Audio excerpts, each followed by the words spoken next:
documento importantíssimo, relatório de controle interno. Como eu falei, o relatório de controle interno ele serve de base para a análise aqui do auditor. Quando existe alguma dúvida, alguma inconsistência, alguma omissão, o auditor ele recorre ao relatório do controle interno. Então, a gente pede, orienta que o controle interno seja o máximo completo possível.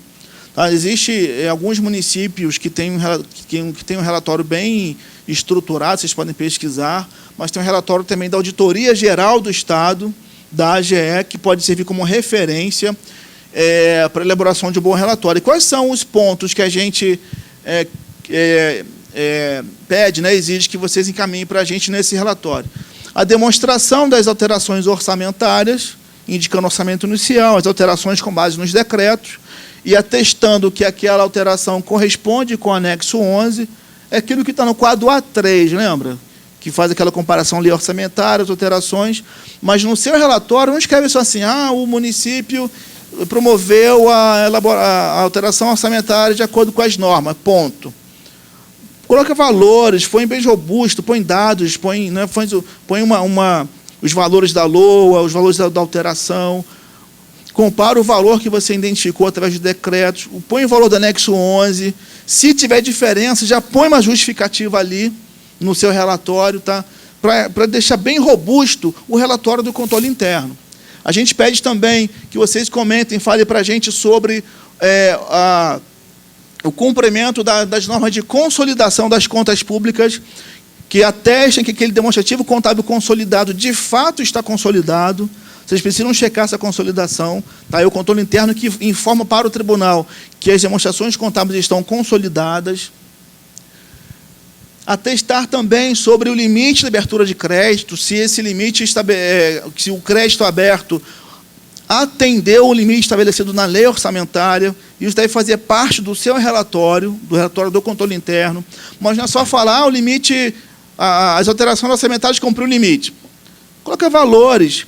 Por que eu peço para colocar valores? Você vai colocar para mim o valor da lei orçamentária inicial, vai colocar o percentual que foi autorizado na lei orçamentária, vai colocar o total dos decretos abertos e vai dizer se cumpriu ou não. Com esses valores, eu vou comparar com o meu cálculo. Já aconteceu do município mandar os valores e aí eu perceber que aquele percentual que eu coloquei no meu cálculo não estava de acordo com o do controle interno. Por quê? Houve uma alteração no decorrer do ano do percentual de autorização para mudar o orçamento.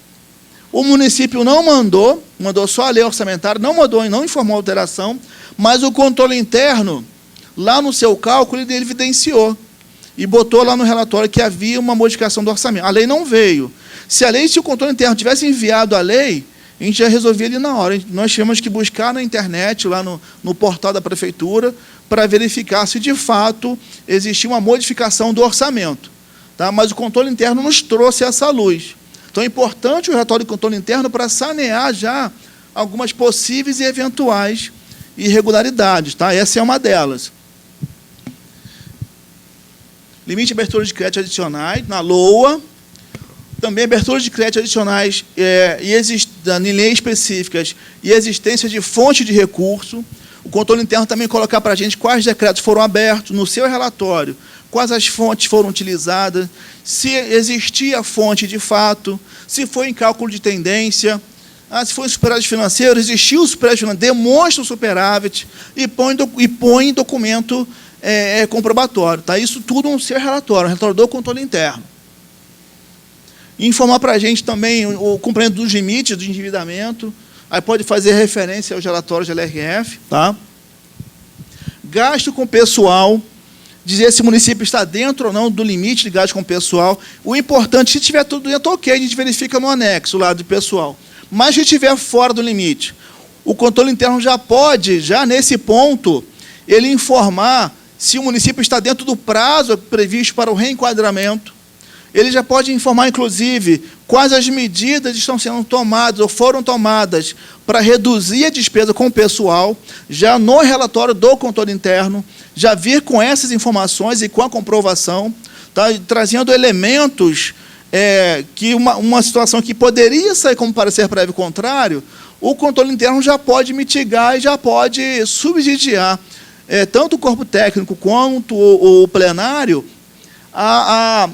a considerar alguma ação que o prefeito já fez, mesmo estando acima do limite. Se foram adotadas algumas medidas, a gente entender que as medidas foram razoáveis e não houve tempo hábil para redução da despesa, assim, não estou afirmando, mas pode ser que o corpo técnico ou o plenário ele acolha essas ações, essas medidas e considere na emissão do parecer prévio. Tá? Gasto com Fundeb, se manifestar, né, quanto ao cumprimento das normas constitucionais e legais, quanto aos limites de gasto com Fundeb, que é a educação. Colocando a base de cálculo, vocês conhecem, faz um quadro com a base de cálculo, quais são os valores dos impostos e o valor que foi aplicado, lembrando que esse ano é pela despesa liquidada. A mesma coisa com gasto com saúde, informando as despesas, os gastos com saúde, a base de cálculo e as despesas com saúde, se foi executada toda pelo Fundo Municipal de Saúde, se não foi, justificar, já traz elementos de justificativa, tá?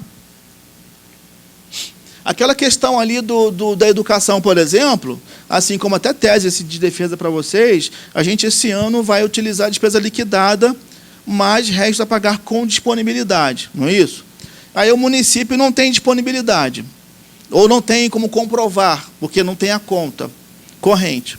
Mas digamos que você pagou a despesa, liquidou, lá em dezembro, mas não tinha disponibilidade, eu não vou levar o resto a pagar para o seu limite, não é isso? Porque não tem disponibilidade. No entanto, aquela despesa pode ter sido paga em janeiro desse ano, em fevereiro, março, até a data que mandou as contas. E aí o controle interno pode arguir, olha, não tinha disponibilidade lá, porque eu não tenho conta corrente para isso, entendeu? Não tenho conta, não tinha uma conta específica. No entanto, essa despesa não foi cancelada, ela já foi paga. E aí demonstra... E aí pode ser que o plenário considere que ele resta pagar da época, porque, apesar de não ter disponibilidade, a despesa já foi paga agora em 2020. Então, essa é uma possibilidade. E aí, papel do controle interno, nesse ponto aqui, fazer essa... Entendeu a observação que eu fiz? Tá? Você tem que... O limite da despesa com o pessoal, despesa liquidada, mas resta pagar com disponibilidade. Digamos que você não tinha disponibilidade ou não conseguiu comprovar. O que vai acontecer? Eu não vou levar o RP para o limite. Vai ficar só a despesa liquidada. Mas se você comprovar, não, eu já paguei essa despesa aqui em janeiro, em fevereiro, é um caminho para se aceitar o resto a pagar. Porque já houve o efetivo pagamento da despesa, apesar de não ter sido evidenciada a disponibilidade. É uma tese de defesa de vocês.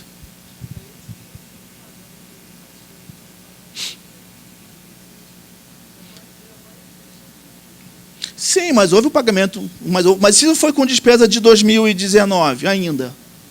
Aí você, no seu relatório de controle interno, que vai dizer para mim que foi pago com recursos de 2019. Da conta do Tesouro, por exemplo, que não era uma conta própria da educação, mas é uma conta do Tesouro. Tá? Existe essa possibilidade. Tá bom? Em relação a recursos dos royalties, do petróleo, toda aquela questão das exceções...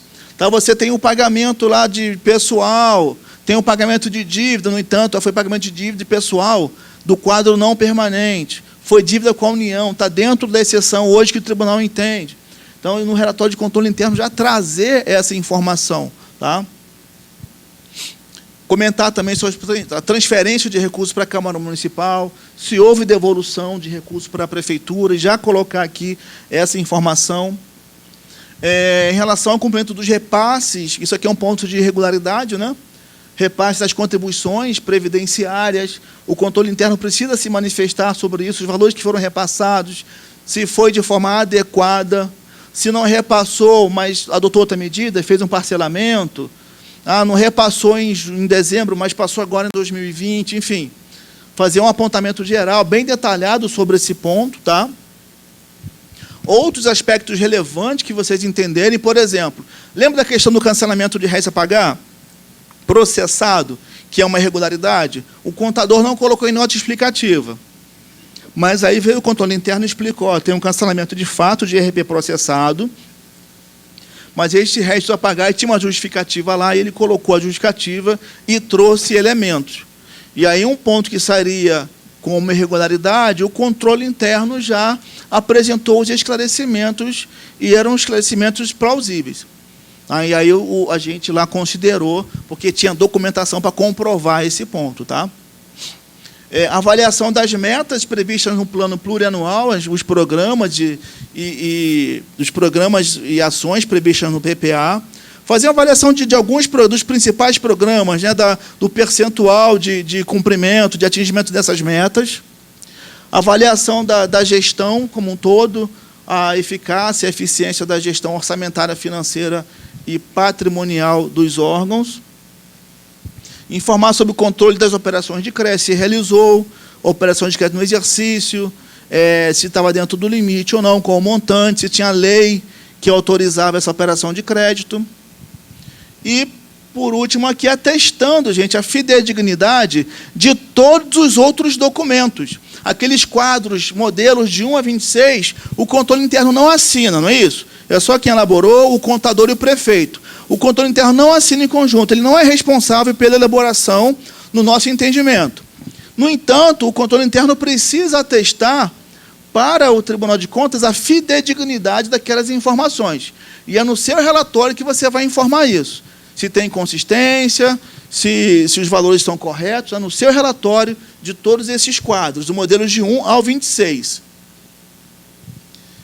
O certificado de auditoria também, que é um documento importante, que tem que ser enviado, inclusive com o parecer conclusivo quanto à regularidade ou irregularidade das contas.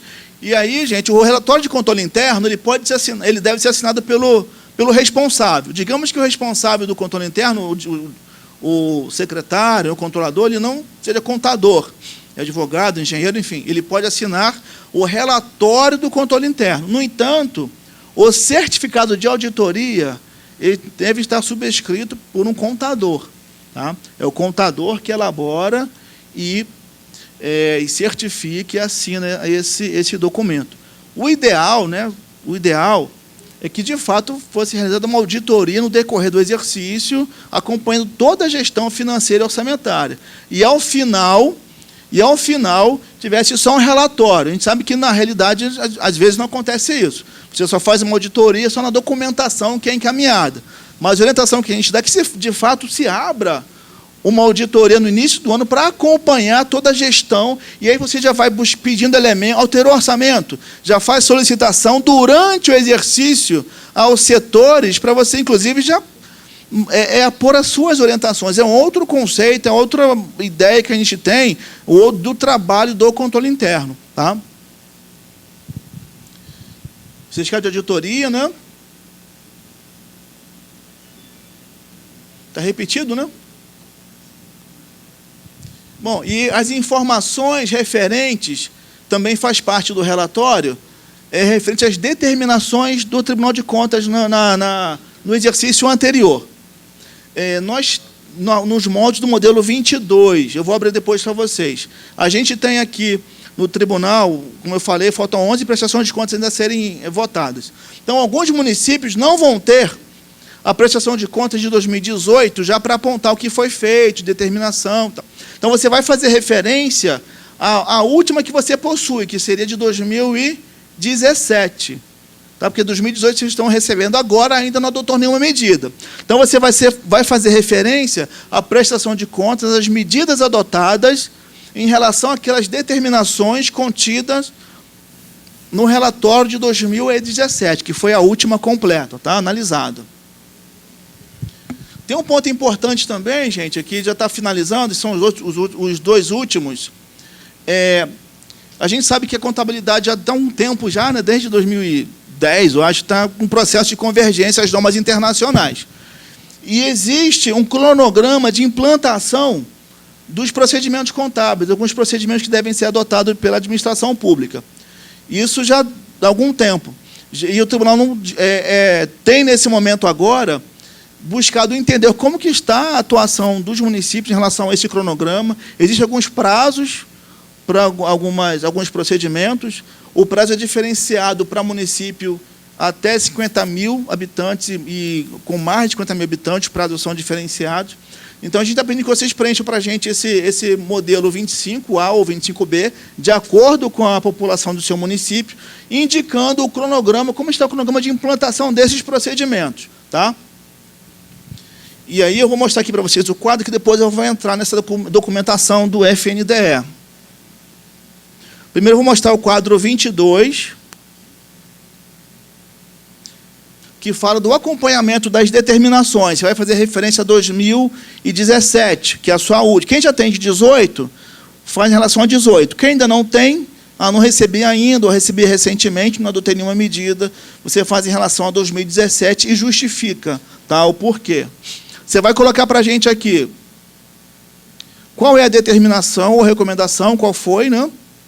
Qual foi a ação adotada lá, qual foi a providência adotada no município, qual é o órgão responsável e qual é a categoria da implementação, né, da ação. Se já está implementada, parcialmente implementada ou não implementada. E você vai colocar isso como está no Excel, você pode colocar cada determinação em uma linha, lá do Excel, e quantas páginas forem necessárias, tá bom? E esse documento, ele é assinado pelo setor contábil, tá? Responsável da elaboração, lá deve ser o controle interno, o responsável pelo setor contábil e o prefeito municipal. Em relação às medidas adotadas, em relação às determinações feitas pelo Tribunal de Contas, tá?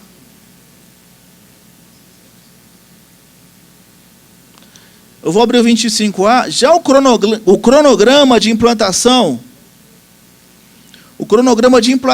dos procedimentos contábeis patrimoniais, o 25 é para municípios acima com mais de 50 mil habitantes, tá? Os prazos são diferenciados. Existem aqui os procedimentos, por exemplo, o reconhecimento, mensuração, evidenciação da dívida ativa. É um procedimento que foi determinado.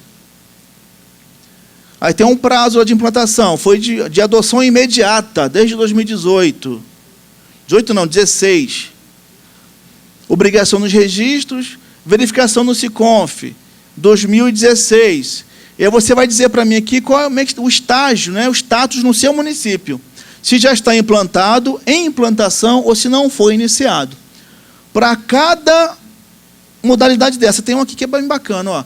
Reconhecimento, mensuração e evidenciação das obrigações por competência decorrente de benefícios a empregados, 13º, férias, enfim. E aí tem um prazo de implantação, era até 31/12/2017, apropriação do 13º, por exemplo, por competência, né, mensal. Já evidenciar nas demonstrações contábeis de 18, ia para o SICONF 2019. Você vai dizer como que está no seu caso lá. Já implementou? Está em implementação ou ainda nem iniciou? Tá? Isso para cada medida dessa aqui. Os prazos vão até 2022, tá? que é a escrituração lá dos bens de patrimônio cultural. Tá? Sim.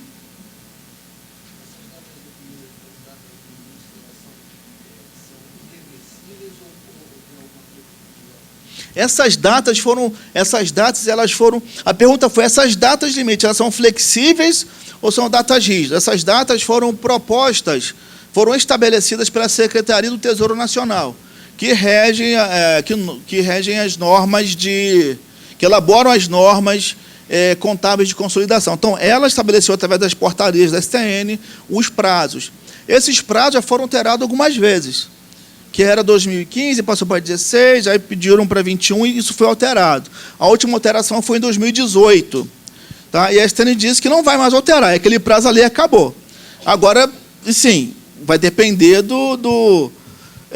da gestão que é feita junto à STN, dos municípios, se vai pleitear a prorrogação, enfim. Eles alegaram lá que não vão prorrogar mais esses prazos. E a gente aqui no tribunal, nosso papel, nós estamos acompanhando, verificando se os municípios estão implementando as medidas de acordo com os prazos estabelecidos. Tá? Em caso não, a gente é o primeiro ano que a gente solicita isso na prestação de contas, e isso possivelmente, se não estiver cumprindo os prazos, poderá ser uma ressalva, uma impropriedade nas contas, e alertando o gestor de que ele precisa adotar medidas para implementar e cumprir os prazos. Tá? Então, você tem uma tabela para o município abaixo de 50 mil habitantes, que é o 25A, e um outro para municípios acima de 50 mil habitantes, que é o 25B. Tá? Bom, gente, aí o último documento aqui que a gente propõe é o documentação que comprove o cumprimento das normas relativas ao Fundeb. São normas impostas pela Portaria Conjunta número 2, de 2018, alterada pela Portaria Conjunta número 3, de 2018 também. Tá? A gente tem aqui, que vocês encaminhem para a gente, a documentação que comprove o cumprimento das normas relativas ao Fundeb, impostas pela Portaria Conjunta número 2, de 2018, alterada pela Portaria número 3. Que normas são essas? Que tipo de documento eu tenho que mandar para comprovar o cumprimento dessa norma? Então, o que diz a norma? O artigo 3º da portaria diz o seguinte: a movimentação dos recursos creditados na conta do Fundeb, de que se refere esse artigo, o Fundeb, será realizada exclusivamente de forma eletrônica. Não tem mais emissão de cheque, online, só de forma eletrônica, por meio de sistema específico, disponibilizado pelas instituições, que pode ser o Banco do Brasil ou a Caixa Econômica, que vocês têm que fazer, ou já fizeram a opção. Que identifique a finalidade do gasto com as especificações estabelecidas pelo Ministério da Educação, mediante crédito em conta corrente de titularidade dos fornecedores e prestadores de serviço, devidamente identificados, ficando expressamente vedada a movimentação financeira dos recursos por meio diversos do previsto neste artigo. Tá? Então, o FNDE, junto com a Secretaria de Tesouro Nacional, identificando aquela problemática de sequestro nas contas do Fundeb, de depósito judicial, de bloqueio judicial nas contas do Fundeb, ela tem essa exigência de que toda movimentação ela só deverá ocorrer de forma eletrônica. Além disso, existe a exigência de que essa conta corrente, no Banco do Brasil e na Caixa Econômica, ela tem um CNPJ próprio e administrada pelo gestor da educação. Tá? Aí o artigo 11 diz o seguinte: no prazo improrrogável de 180 dias, o prazo inicial era de 60 dias, depois foi prorrogado para 180, na portaria 03, no prazo improrrogável de 180 dias, contados da publicação dessa portaria, deverão os entes governamentais proceder à confirmação ou alteração da instituição financeira escolhida, Banco do Brasil ou Caixa Econômica, para manutenção das contas específicas do fundo, adequar o CNPJ de titularidade da conta em conformidade com o disposto no parágrafo 1º do artigo 2º da portaria, e adotar providências afetas à movimentação do recurso exclusivamente por meio eletrônico. Não tem mais emissão de cheque, saque, não tem mais nada. Somente por pagamento eletrônico, pelo sistema disponibilizado pela instituição financeira. O que diz o parágrafo 1º do 2º? Em atenção ao disposto no artigo 69, parágrafo 5º da 9394 de 96, ou seja, a LDB, as contas específicas do Fundeb serão abertas obrigatoriamente no CNPJ do órgão responsável pela educação nos respectivos entes governamentais. Tá? Então, já existia essa exigência desde 1996, mas isso não era utilizado, não era implementado. Então, a STN agora e o FNDE está exigindo... todos aqui já abriram essa conta corrente já específica com o CNPJ próprio? Quem já fez? Já tem a conta corrente própria do Fundeb com o CNPJ específico. Então o pessoal tem que buscar isso, porque vai ser cobrado, e aí você tem que mandar para a gente a documentação que comprova que você já tem essa conta específica, com o CNPJ, com a titularidade do órgão que responde pela educação, gestor da educação, que o gestor é o secretário de educação, ou é o presidente gestor do fundo, tá? E que a movimentação ela já é feita exclusivamente de meio eletrônico, que já houve, inclusive, a comunicação dessa operação lá para o FNDE. Possivelmente você deve ter um processo que você em que você fez isso, você vai mandar para a gente a documentação que comprove toda essa sistemática, tá? Então é importante esse cumprimento. O Ministério Público de Contas, o Ministério Público do Estado, eles têm insistido, têm cobrado muito esse tipo de o cumprimento dessa norma, inclusive com os repasses dos recursos para essa conta da educação serem feitos rotineiramente. O prazo é de até 10 dias após, se conta do dia 1º ao dia 10, que tem os repasses. Então, ali você tem 10 dias para promover a transferência do recurso para a conta da educação, a cada 10 dias, sempre referente aos 10 dias anteriores. Tá? Então, é importante o cumprimento dessa norma. Nesse momento, nós estamos solicitando a informação, possivelmente o tribunal, que tem esse caráter pedagógico, deve determinar para quem não fez ainda essa providência, tá? Mas é um item que pode vir a ser considerado uma irregularidade, como também já é feito lá na saúde. Você ter essa conta própria e ter toda a movimentação do recurso do Fundeb de forma eletrônica. E aí, nessa linha, a gente orienta também que a conta de movimento de recursos de impostos, além de você ter o código de fonte de recurso específica para a educação, para o MDE, você também tem uma conta corrente própria para movimentar os recursos da educação, os recursos ordinários da educação, não só do Fundeb, mas tem uma conta própria também para os recursos de impostos da educação, para efeitos do limite. Tá? Tanto é que a gente está pedindo aquele quadro lá, o quadro C4, para informar a disponibilidade financeira. E daí, com essa informação, você pode, em tese de defesa, em alguns momentos, falar, não, eu não promovi o pagamento do resto a pagar agora, mas eu tenho disponível para essa finalidade depositado na conta número tal, que o gestor é o secretário de Educação, mas isso não está determinado na portaria. Isso é uma orientação que a gente dá para que se possa cumprir aí os limites condicional, tá? Do gasto com educação e com a saúde, mas na saúde já existe por conta da Lei Complementar 141. Tá? Gente, eu vou abrir para vocês ali o sistema, é rápido, tá? O sistema ETCE, mas já podem anotar o meu e-mail, qualquer dúvida que vocês tenham na operação do sistema ou em relação à documentação, vocês podem mandar para mim as perguntas, à medida do possível eu vou respondendo, tá? Se não der para responder no mesmo dia, mas uma hora eu respondo, porque são muitos. Desculpa não dar o telefone, porque senão a gente não para, né, tocar. Mas no e-mail já dá para a gente ajudar. Em relação ao LRF, algumas outras dúvidas, tem também a possibilidade do Helpdesk, lá do tribunal, no sistema, tá? Também para dúvidas de operação lá do ETCE. E aí eu vou abrir agora para vocês o sistema, o ETCE, mostrar como ele está.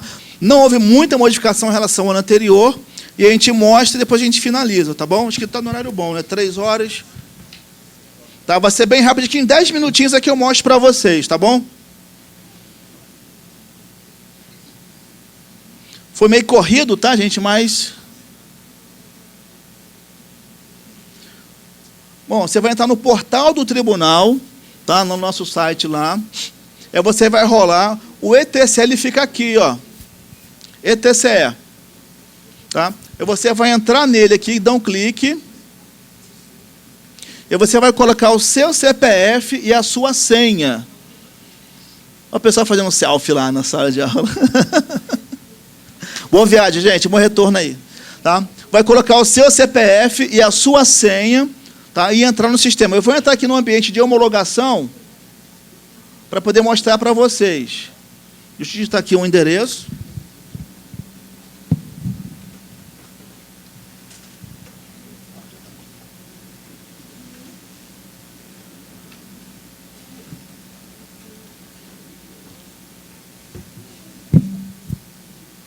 Não, já coloquei meu CPF e a minha senha, vou clicar em entrar.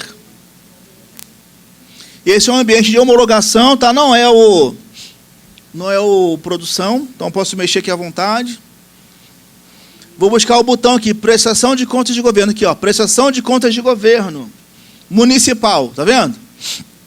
Preste atenção nesse botão aqui, ó, resposta a ofício. Qualquer comunicação do tribunal, você responde por aqui, tá? Inclusive aquela comunicação que você vai receber do ofício regularizador, mandar razões de defesa, por que não atendeu no prazo, por que não mandou no prazo. A resposta, a defesa de por que você não mandou a prestação de contas completa, ela vem aqui, tá? Nesse botão resposta a ofício. E a documentação em si, você sempre vai mandar aqui, dentro do botão prestação de contas, tá? Eu vou clicar aqui em entrar. Para você só vai aparecer o seu município.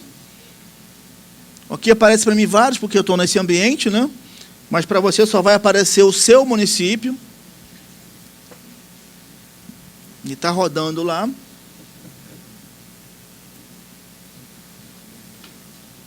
Entrou, prestação de... Eu vou limpar aqui, para não ficar nada, né? Isso aqui a gente testou essa semana. Ele vai abrir assim para você, ó. Vazio. Página principal. Aí você vai no botão, gente, aqui, ó, nova remessa, tá vendo? Dá para ver aqui? No botão nova remessa, tá? Esse botão aqui. Clicou lá. Aí vai aparecer já o default 2019. Você vai colocar o nome do seu prefeito aqui. O CPF dele.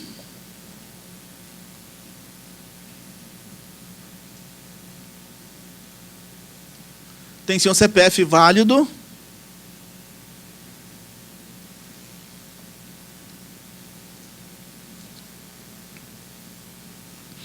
Lá o nome do seu prefeito.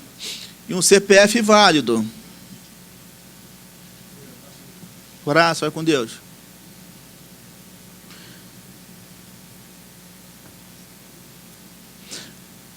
Ó, não esqueça de assinar a pauta lá fora, tá? O pessoal que chegou depois, o pessoal que está saindo, assinar a pauta, está lá na mesa, lá fora, com o rapazinho. Já está na secretaria? Tiraram já? Quem não assinou, então, pode assinar lá na secretaria, tá? Quem chegou depois pode assinar lá direto. E o período de gestão, né? Depende se esse prefeito aqui entrou dia 1º de janeiro de 2019. 1º de janeiro até 31/12 de 2019. Fechou o período de gestão. Aqui é importante, tem que fechar todo o exercício de 2019, não pode deixar lacuna, tá? Tem que cobrir todo o exercício. Ah, Júlio, lá mais no meu município foram 2 prefeitos. Aí você vem nesse botão aqui, adicionar, tá vendo? Mais uma linha e vai colocar lá o nome do segundo prefeito. O CPF do segundo prefeito e o período. E aí o de cima ficou, por exemplo, de 1º de janeiro de 19 até 30 de agosto, 31 de agosto. O outro entrou 1º de setembro até 31/12. Ah, Júlio, mas foram 3 prefeitos. Não importa, você clica em adicionar. Não, Júlio, foram 4. Não, Júlio, foram 5. Vocês estão rindo, aconteceu. Ano passado foram 5 prefeitos. Eu não lembro qual foi a cidade, mas teve um município com 5 prefeitos num exercício. Né? Foi onde? Petrópolis? Eu não lembro qual foi a cidade, mas teve um município que teve 5 prefeitos. Então, e aí você vai colocar o nome e o período de gestão de cada um. Tá? Não pode sobrepor o período e também não pode ter lacuna. Eu vou tirar aqui, senão não vai passar. Vou tirar. E aí eu vou para a segunda etapa. Confirmo.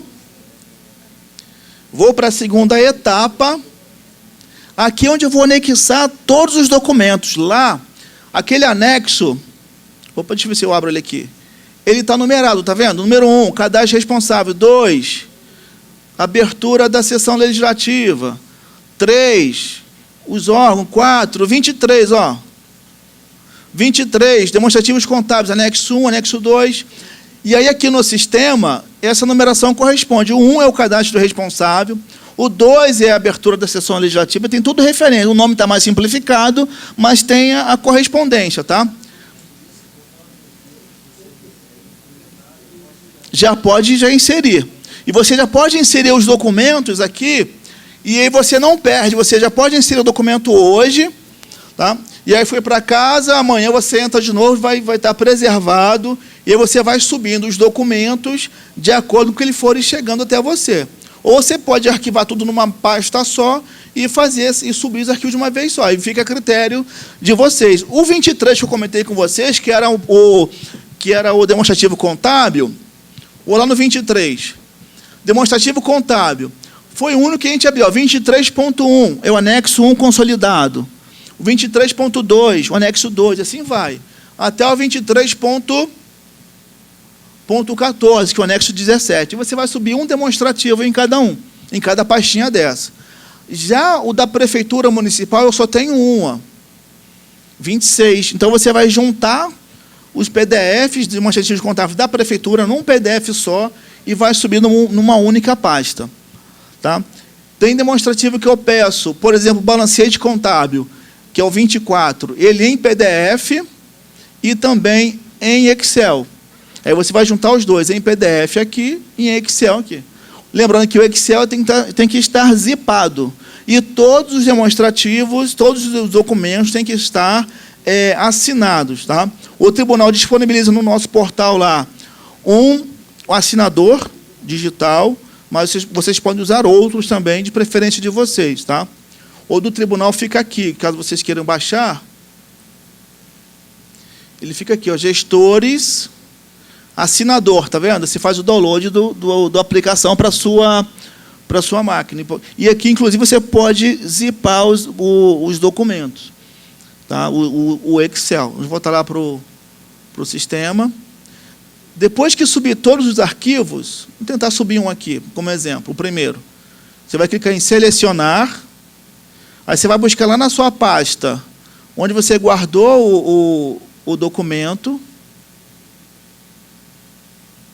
Você tem algum assinado aqui? Tem esse aqui assinado.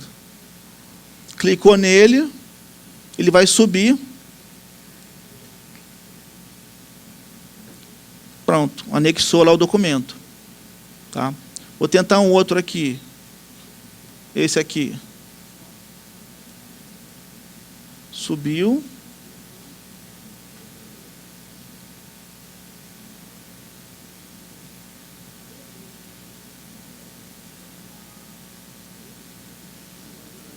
Opa, esse é um atalho, né? Não vai. Tá, então você pode... Lembrando que todos eles têm que estar assinados. Tá? Sim.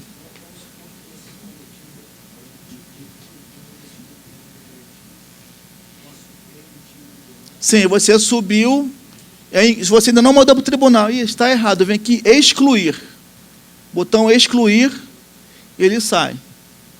Tá? Antes de você mandar, se ainda não mandou. Se por acaso, aí você vai finalizar, passo 3, vai finalizar a operação, finalizar a elaboração e mandou para o tribunal. Vou mandar aqui.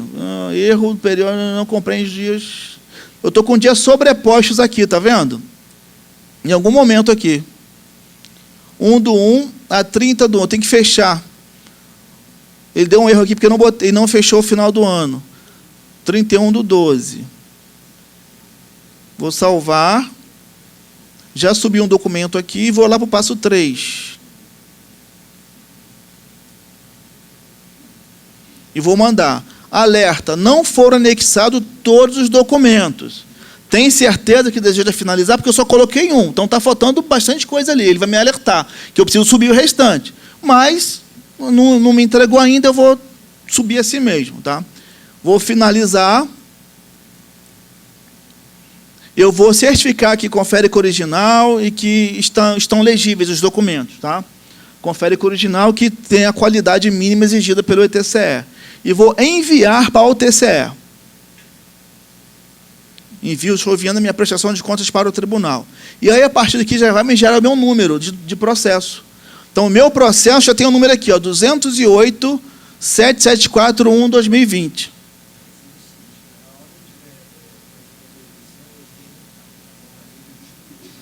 Lá no momento, lá. Agora você já enviou, já está no tribunal. Aí eu percebi que aquele documento estava equivocado. O que eu vou fazer? Eu vou aqui, o botão retificar. Retificar. Esse botão, você não vai conseguir excluir o documento que já veio, mas você vai mandar um novo. E vai dizer aqui, ó, na justificativa. Tem um campo de justificativa aqui, ó. Estou reenviando o documento tal, uma vez que o anterior tinha uma inconsistência. Tá? E aí você vai justificar lá por que está mandando um novo. A retificação da remessa inclui ou altera documento enviado anteriormente? Sim. Eu vou alterar um documento enviado anteriormente, porque eu posso retificar, então somente eu posso ter errado o nome do prefeito. E aí vou retificar, e aí já enviei. E aí, nesse caso, eu posso retificar só o nome do prefeito e não vou mandar documento nenhum. E aí eu vou ter que colocar aqui, a remessa, a retificação, ela altera o documento? Não. É só o nome do prefeito. Mas nesse caso aqui eu vou alterar. Tá? Vou botar o documento, já estou com o CPF aqui, vou passar para o passo 2. E aí vai aparecer para mim tudo de novo, todas as gerações. Aí eu não preciso subir tudo, eu vou só subir só aquele que eu coloquei errado. Digamos que foi o primeiro. Vou selecionar. Agora eu vou pegar o certo agora, já o retificado, e vou subir.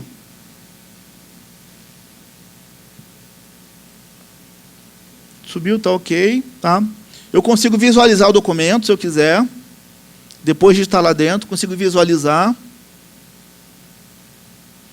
E já está errado, ainda estou operando. Posso excluir novamente aqui, antes de enviar.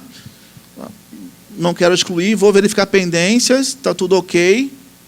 Está dizendo novamente que eu só estou mandando um e vou enviar para o tribunal. Eu vou atestar que é original e atestar que está legível. E enviar ao TCE. E eu vou ter acesso aqui dentro aos dois documentos. O primeiro que você mandou e o retificado, mas está justificando. Eu mandei o segundo porque o primeiro continha uma inconsistência. E aí eu vou ter o número dele aqui, ó, um númerozinho de DOC, 1798, ele vai ser automaticamente anexado àquele processo principal. E eu vou ter acesso aos dois. Tá? Então, você pode retificar esse documento. Alguém consegue decorar o número do processo para mim? Ou anotar? Que gerou aqui, deixa eu consultar a remessa. É o processo 208.774, não é isso? 208.774. Digamos que eu não quero mandar mais retificador, eu quero mandar documentos adicionais. Não vou retificar, você vai clicar em documentos adicionais, vai colocar o número do processo, 228, né? Já esqueci, né? 208.774.1/2020.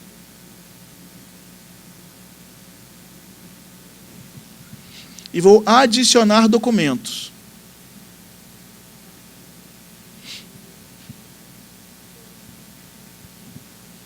Aí ele vai aparecer essa telinha aqui, eu vou justificar o que estou adicionando, o porquê. E aí vai me aparecer. Agora já não vai surgir para mim todos os documentos. Eu vou montando as minhas caixinhas. Como?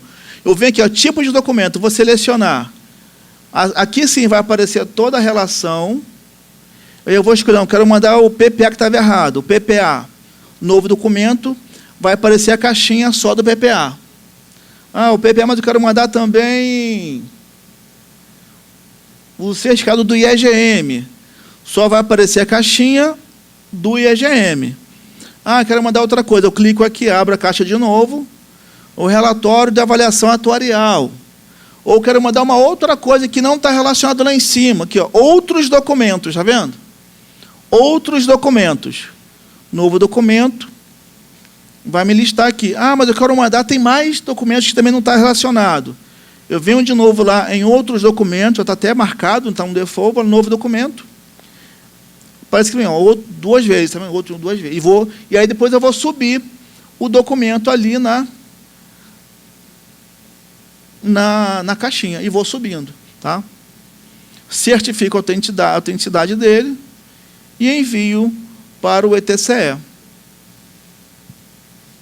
E aí vai me gerar também o número de outro processo. E aí, se for verificar minha remessa, consultar a remessa. vai aparecer a minha remessa original e essa remessa que eu fiz de documento adicional. Aquele do retificador está aqui dentro, que retificou. Agora o do adicional ele aparece aqui, tá? Vai gerando um número diferente. Esse número que começa com 2, 200, sempre 200, né? É o processo principal. Esse número menorzinho aqui chama de doc, documento, que é anexado ao processo. Isso aqui é o número de processo. Isso aqui são os adicionais, são os documentos adicionais. Vai agregando um ao outro, tá? Quando existe aquele procedimento de regularização do processo, vocês mandaram a prestação de contas para a gente, vocês vão mandar completo, é o que eu sei, né? Mas se por acaso faltar algum documento, vocês vão receber um ofício solicitando para complementar o que está faltando. E aí, como que você vai responder? Tem duas coisas, tem duas notificações, duas comunicações. Uma notificação ou comunicação para apresentar razões de defesa, aí você vai responder lá naquele botão resposta ofício, aquele primeiro que eu mostrei, tá? Agora, isso lá vai ser para justificar por que veio atrasado, por que vem incompleto. Agora, a documentação em si que você vai juntar, o que foi pedido de documentos, você vai entrar aqui, ó, ofício regularizador. Tá? Uma entrada para mandar a defesa e outra entrada para mandar... Exatamente. 200, vai te pedir o número do processo, 208. 774, 120, né? Isso, 120. Adicionar documentos. E aí eu vou anexar os documentos aqui, teste, né? Vou colocar o nome do prefeito e tal, justificar. E documentos, vai aparecer novamente a relação e eu vou anexar o que foi solicitado. Tá? E ao final, se eu quiser adicionar algum documento que não está na relação, eu uso essa figura aqui, outros documentos, tanto para o PDF quanto para Excel.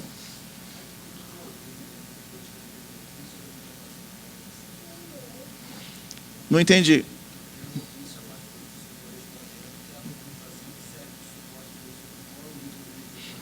Aqui dentro eu tenho um vínculo. Eu sei que você está respondendo, porque lá para te pedir eu abri um processo apartado para solicitar. É um número de outro, não é esse 208, é um outro processo. E aí você vai responder naquele lá, aquele processo, e vai juntar a documentação no processo de contas de governo. Mas os dois andam juntos. Os dois tramitam juntos. São processos irmãos, digamos assim, né?